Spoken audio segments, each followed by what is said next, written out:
Well, I appreciate being in front of people whose schedules are busier than mine. I know that the housing market here in Tyler, Texas is robust, and y'all are busy folks, and I appreciate everything y'all do in support of your local public school system. We want to make sure that parents have a good option here in Smith County for public schools, and I think we're on our way to making that a great option. And certainly the one thing that we do have today is presenting our bond proposal that has been called by the Board of Trustees. Understand today is more of a factual presentation. It's not my job to be a proponent of or an antagonistic of an actual bond election. It's my job to put the package together, to get it in front of the board, and then they did their job in actually calling that proposal for renovations and additions at John Tyler High School and Robert E. Lee High School as well. So let's go ahead and get into the actual proposal. Do I need this? Can you hear me fairly well? Well enough? Okay, good. Just a little bit about our school district. We have just a tick over 18,000 students. It's about 1,000 students more than we had back in 2003, 2004. While we didn't grow quite as much as what the demographer projected back then, we have grown by about 1,000 students. Certainly we had the recession that was right there in the middle where nobody grew for a long time in there, and we've actually started maybe gaining some more momentum as far as growth goes. There's our demographics per charts over there on the top right. Economic disadvantage, we have 71% of our students are economically disadvantaged. It's an interesting stat because research says that children that come from an impoverished home, whenever they become adults, usually don't move further than 8 or 9 miles away from where they actually grew up. So that's one reason we think that our public school system is invaluable to Smith County and to Tyler, Texas, so that we can keep the momentum that we have here in Tyler going if we do our job. Our graduation rate's at 94.3. It's outpacing the region and the state. Our ELL population, English language learners, is 24%. We do have some that are not Spanish speaking at the end. Yes, sir. Thank you.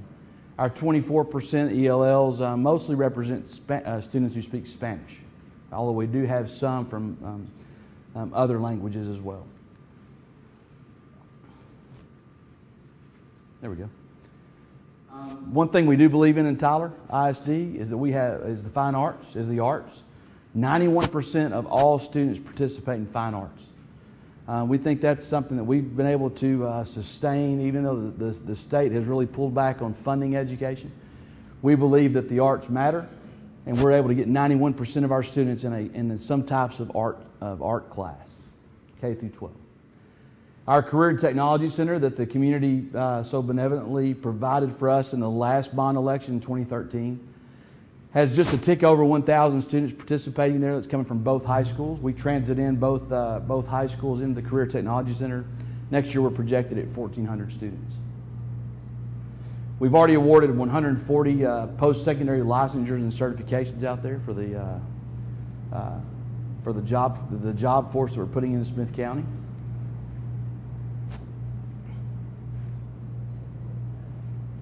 I got to point it at it.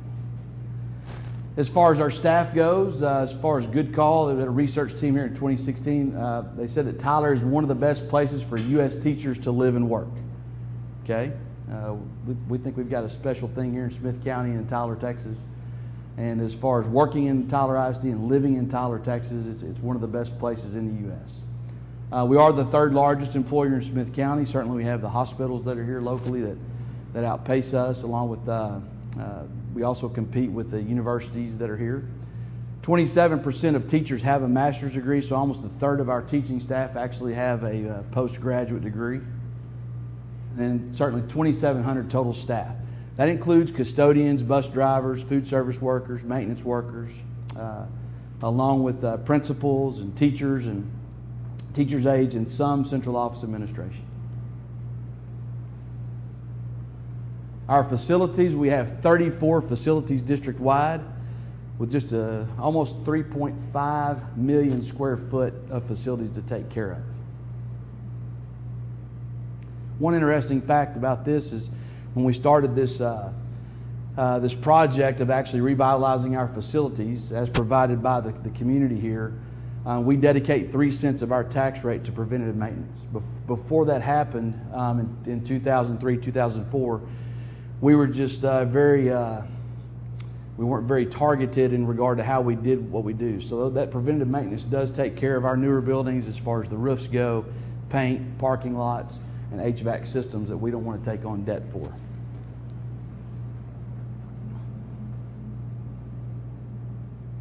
A little bit about our school district. We have 1.5 million miles driven by our buses.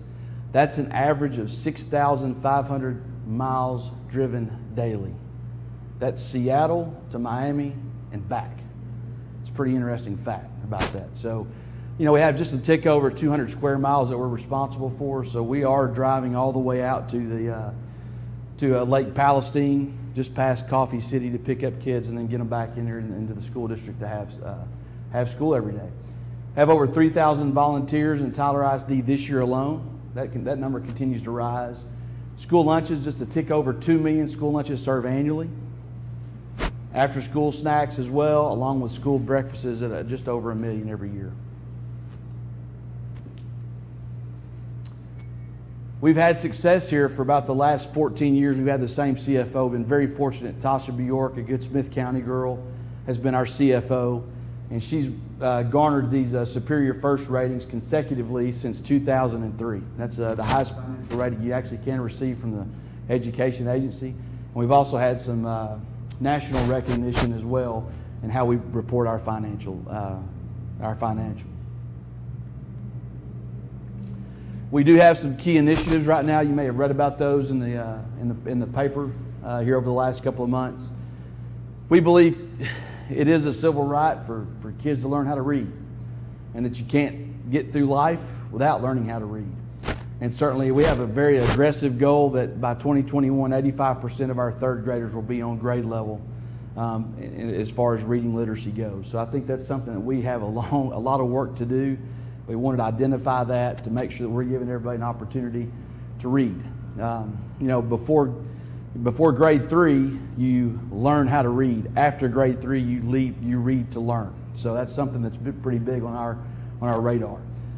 Post-secondary preparedness, along with career preparedness and credentialing, that's something that's going to play a big part in Tyler ISD from here on out. Again, coming out of the Career Technology Center, along with our advanced academic outcomes, we're trying to get kids career ready and college ready. School choice development, you know, there's been a lot of noise coming out of Austin and even nationally about some of the narratives out there about school choice with vouchers.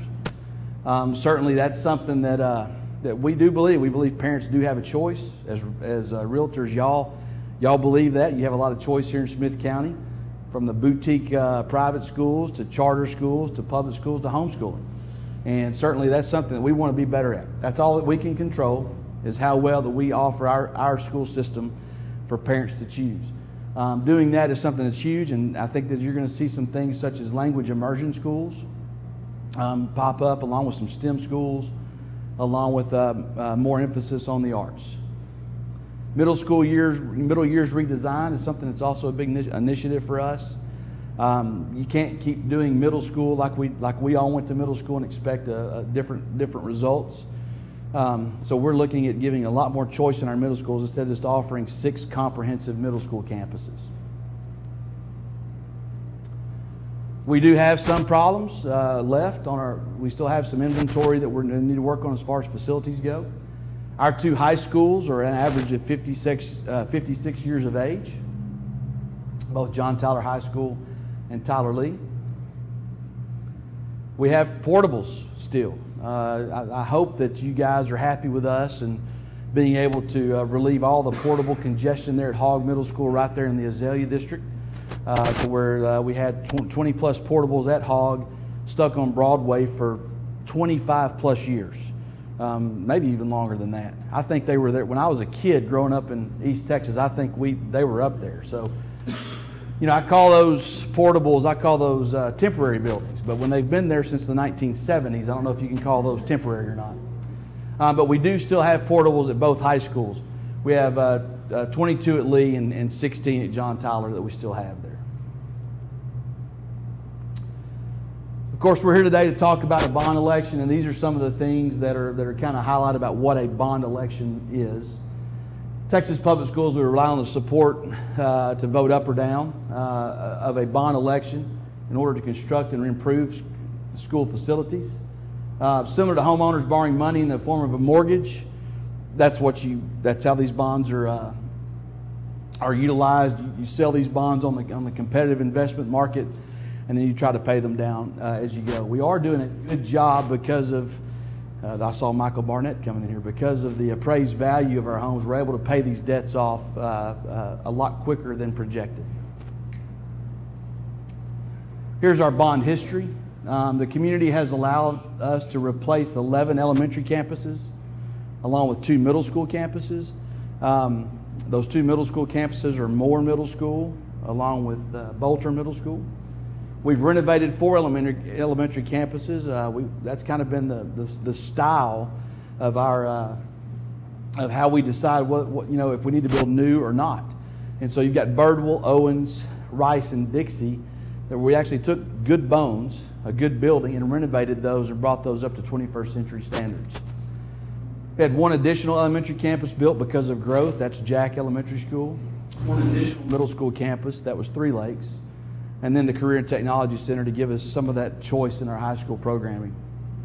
2013 bond was on time, on target, and under budget. Today, I have with me today Mr. Tim Loper, our Director of Facilities. He's been here since these programs have been started back in 2003, 2004. He's a graduate of John Tyler, but he went to Lee at one time as well. So he's a good Tyler guy that's been here to protect your investments in our schools as far as facilities and construction. Yes? Okay, there you go. All right, there you go. Man, so they've been here not just the 1970s. There you go. Okay, there you go.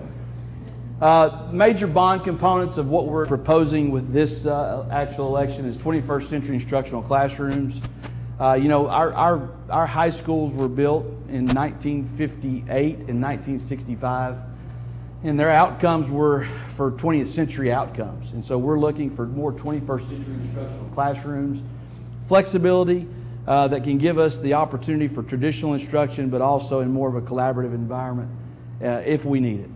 Security and safety upgrades. The communities provide us these opportunities for our K through 8 campuses in a lot of ways as far as keeping our children and our staff safe. Society's changed, and y'all have been able to provide that opportunity for us. We're proposing that at the high school as well for those upgrades.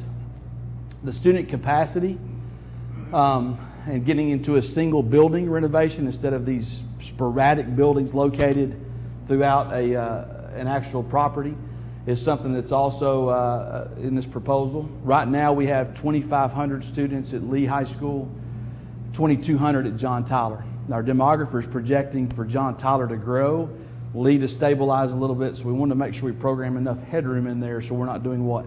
Putting portables back on campuses once we grow. So there is that headroom that's there along with our choice programs at high school that should give us enough headroom in our secondary programming for 25 to 30 years before we even have to think about anything else. New and renovated interactive spaces, certainly improved drive and parking areas. If you've had students go to John Tyler or Lee yourself, y'all know that the circulation as far as parent pickup and drop off, students, buses, has been a challenge as transportation has become more prevalent since those buildings were actually built. The one thing that has Mr. Loper excited is that we're going to be able to meet or exceed all energy and building codes.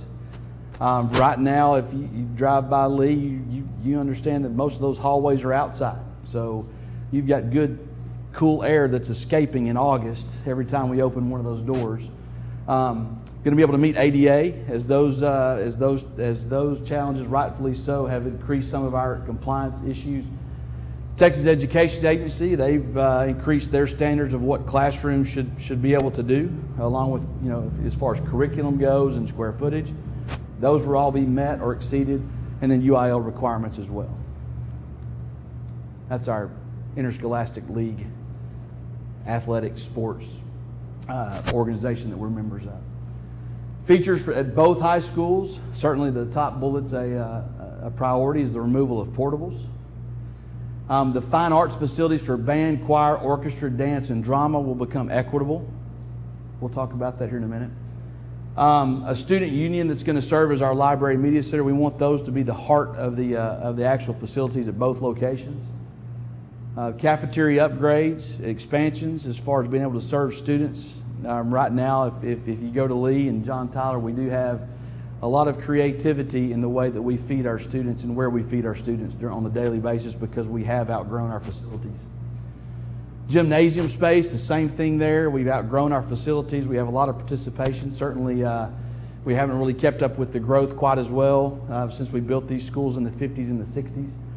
We have good facilities, but we do want to make sure that we have the equitable and the right amount of court space for PE and students.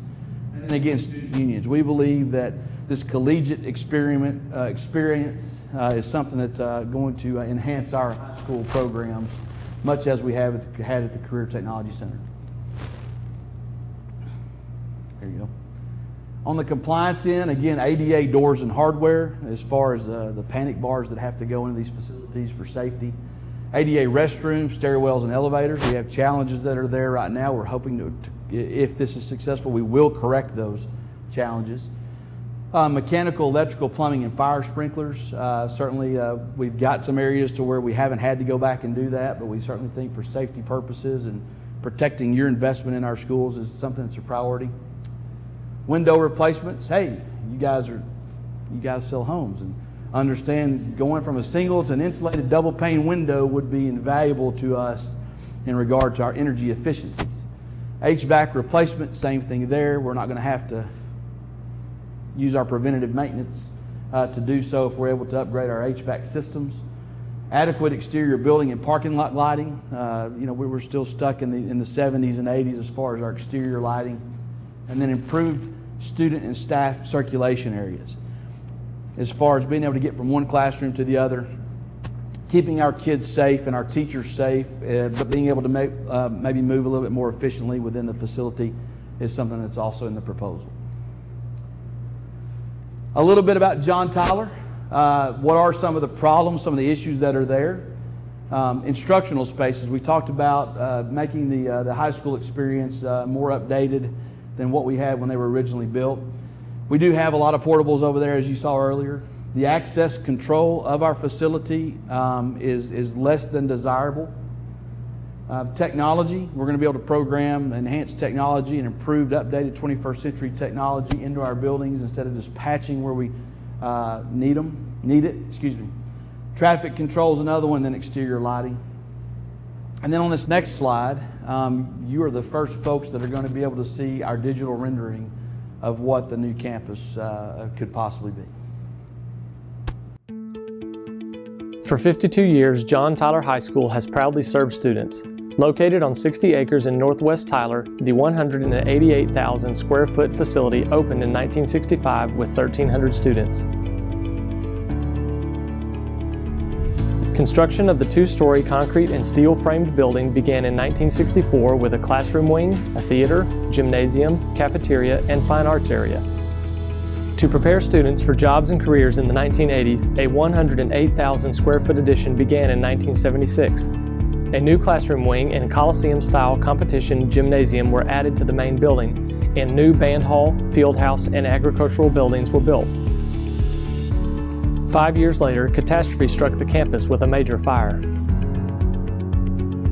90% of the main building was destroyed.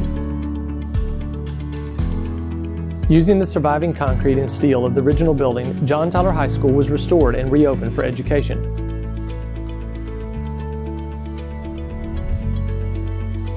In 1983, the pride came home. Changing times have left classrooms and technology outdated. Portable buildings are necessary to relieve overcrowding and make up for the shortage of square feet. The solution lies in additions and renovations to the existing facilities. The existing structure has weathered time and fire and provides a solid and valuable foundation to build upon. The new two-story design gives the campus a strong identity and adds security with a single controlled access point for entry and upgraded security and life safety measures. Inside, the Media Center is the heart of the building, promoting learning as a collegiate experience. New computer labs and wireless access points connect students to innovative technologies. Academic areas reflect 21st century education, providing up-to-date classrooms, introductory career and technology labs, and areas for collaboration. Learning extends to the outside as revitalized courtyards become multi-use spaces for performances and large group instruction. New fine arts facilities house a 1,000-seat theater and studios for music and art. The competition gym is renovated and a new lobby is added. The new buildings and revitalized core redefine the campus, promoting an academic experience that prepares students for 21st century outcomes. The future of education is strong at John Tyler High School.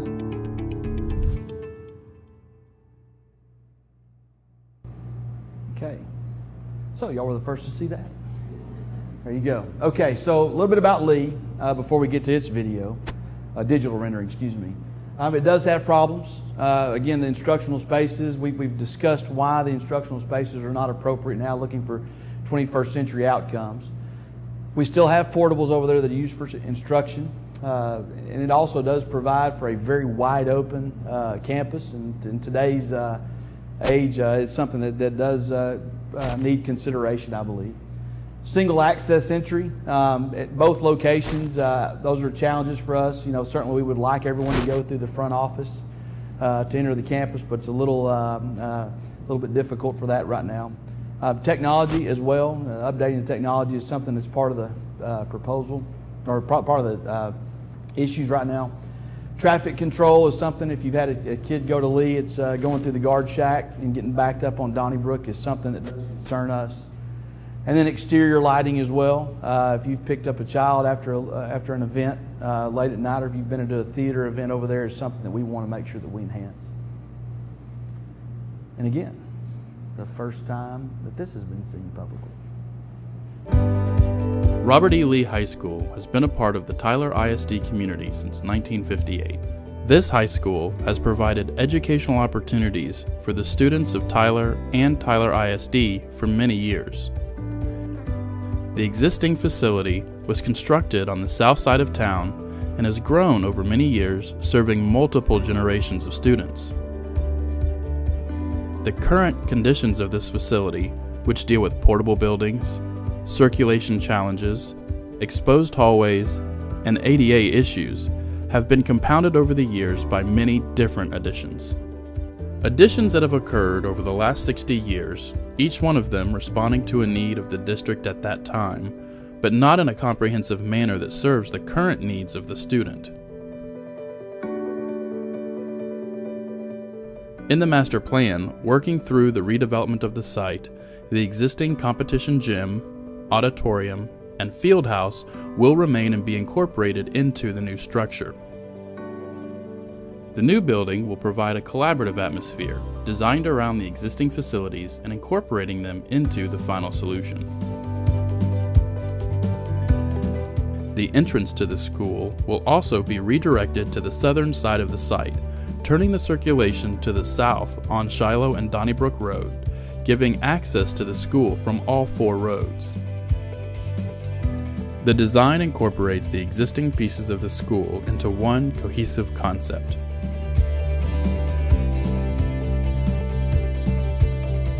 Unifying the existing structures into the design aesthetic of the new solution is a key component of this design. This new school will provide a traditional and collaborative feel for the students, while also tying into the traditions of the community as well as the school district. The educational environment of the students provides collaboration spaces, access to technology, and places for students to meet and study in larger small groups. We look forward to discussing this design with the community in the coming months.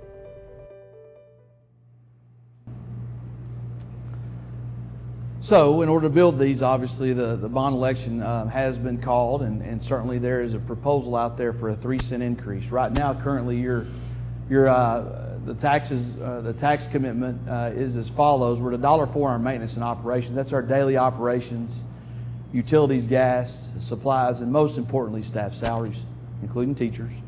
Interest and sinking fund is for new construction, renovations, and expansions, etc. That's your debt service. It cannot be used to pay teacher salaries. Currently, it's at about 34 cents. The Tyler ISD tax rate is at $1.37 right now. And with this proposal, if successful, after the bond passage, it will be $1.40.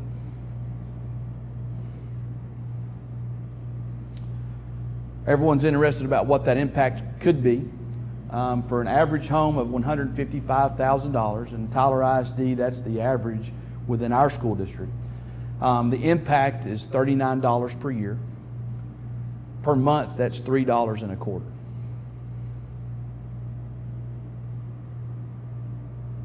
Again, y'all know that if a taxpayer is 65 and older, that is a property owner, have applied for and received the over 65 freeze, the impact on them will be $0.